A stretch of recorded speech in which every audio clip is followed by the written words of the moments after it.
मी मनोज उमाकांत हिरेमू, वाळवेस येथील मल्लिकार्जुन मंदिराचे प्रमुख अर्चक पुजारी आणि आज सर्वप्रथम सोलापूरकर भाविकांना आणि भक्तांना शिवरात्रीचं हार्दिक शुभेच्छा देऊन आजचं दिनाचरण म्हणजे मल्लिकार्जुन मंदिरमध्ये सकाळी 4:30 वाजता काकड आरती झाली। त्याच्यानंतर निरंतर रुद्राभिषेक झाला।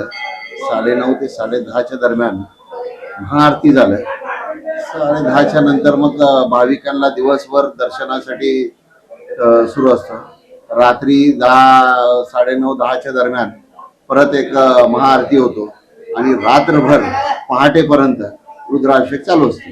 प्रत्येक कुटुंबासाठी, कुटुंबातील प्रत्येकासाठी Ardra mall family one stop showroom, men's section, shooting and shirting, ethnic wear, branded wear, economy wear and inner wear, women's section, silk saris, ethnic wear and readymade, kids and home furnishing, kids readymade, newborn dresses, home furniture, handloom, women's section, saris, matching nightwear, hosiery and lingeries. सोलापुरातील एक नवीन destination. मॉलची वेळ सकाळी 10 ते रात्री 9 वाजेपर्यंत। पत्ता सम्राट चौक डी मार्ट समोर, सोलापूर। संपर्क 92 70 41 30 01 किंवा 92 70 41 30 02।